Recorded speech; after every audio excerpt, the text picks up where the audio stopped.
The night I met the stranger at midnight was the night I stopped being afraid of my own life. I remember it like a photograph burned into the back of my mind. The cold, the silence, the way the streetlights made the rain look like falling glass. I was 23 years old, sitting on the edge of a park bench at the far end of the city, and I had nowhere left to go. Not because I was homeless, not because I had nothing, but because everything I thought I was had just collapsed underneath me in the span of a single week. My name is Daniel, and 6 months ago, I was the guy who had the plan. You know that guy. The one with the 5-year spreadsheet, the LinkedIn profile with the perfect headshot, the group chat full of people who thought he had it all figured out. I was that guy. Top of my graduating class, landed a job at a firm that made my parents cry happy tears at the dinner table. I was supposed to be the success story, the proof that if you just work hard enough, life rewards you. Then, in 7 days, it all fell apart. My girlfriend of 4 years told me she had been in love with someone else for the last 8 months. My boss called me into a glass office on a Tuesday morning and told me the company was restructuring and that my position had been eliminated.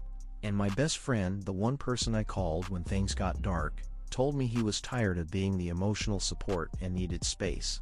7 days. 1 week. And I went from having everything to standing in the rubble of a life I didn't recognize anymore.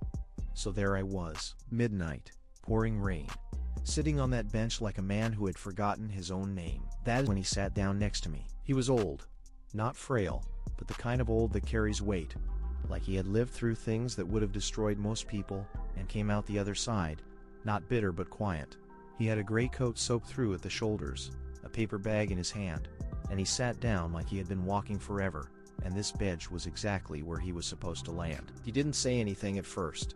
Neither did I. We just sat there in the rain, like two people who had both given up on pretending everything was fine. Then he said, without even looking at me, "What did you lose?" Then something about the way he asked it, not with pity, not with curiosity, but with this calm certainty, like he already knew the answer was everything, broke something open in my chest. I didn't even know this man, but I told him. All of it. The job, the girl, the friend, the plan that had crumbled, the version of myself I had been so sure of. I talked for what felt like an hour, and he just listened. Really listened. The kind of listening that makes you feel like your words actually matter. When I finished, he was quiet for a long moment.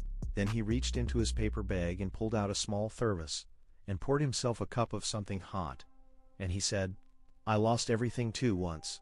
I was 31. Business failed. Marriage ended. Woke up one morning and realized the whole identity I had built was borrowed from other people's expectations." He paused. He said, "And you know what I found out?" I looked at him. I said, "What?" He said, "Losing everything is only the end of the story if you decide to stop writing." I felt something shift inside me right then. Not a magical transformation. Not a sudden surge of motivation like in the movies. It was quieter than that. It was more like a door somewhere deep inside me that had been locked for years, cracked open just slightly, just enough to let some air in. He stood up after a while, pulled his coat tighter, and looked at me one last time. He said, "The version of you that you lost tonight was never really you anyway. That was armor. Go find out who you are without it." And then he walked away into the rain and I never saw him again. I sat there for another hour just breathing, just existing. And for the first time in a long time I wasn't trying to be anything or prove anything or hold anything together. I was just a person in the rain having the most honest moment of my entire life. The weeks that followed were not easy. I want to be clear about that, because this is not a story where one conversation fixes everything. I cried in my car more times than I can count. I had mornings where getting out of bed felt like climbing a mountain with no summit. I applied to 40 jobs and heard back from 6. I started therapy and spent 3 sessions barely able to form a sentence before finally breaking through. I called my mother for the first time in months, and actually told her the truth about how I was feeling, instead of performing the version of me she expected to hear. But something had changed.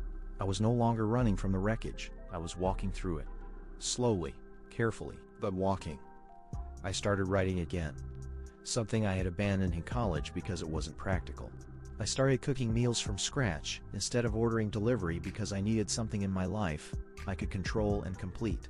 I started waking up 20 minutes earlier just to sit in silence before the noise of the day arrived.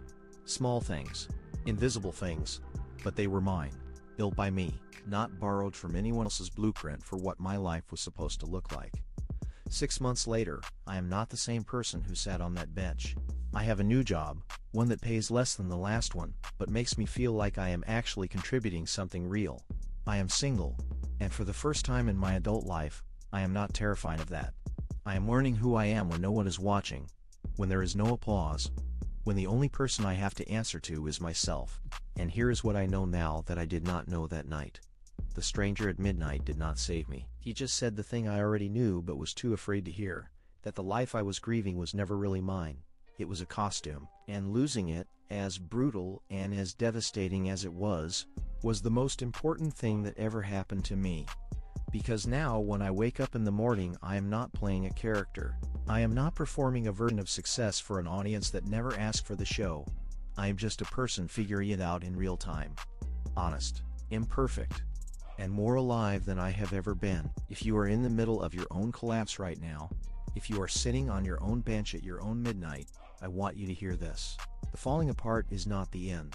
The falling apart is sometimes the only way to find out what you are actually made of. And what you are made of is so much more than the things you lost. Keep writing your story. The best chapters are still ahead.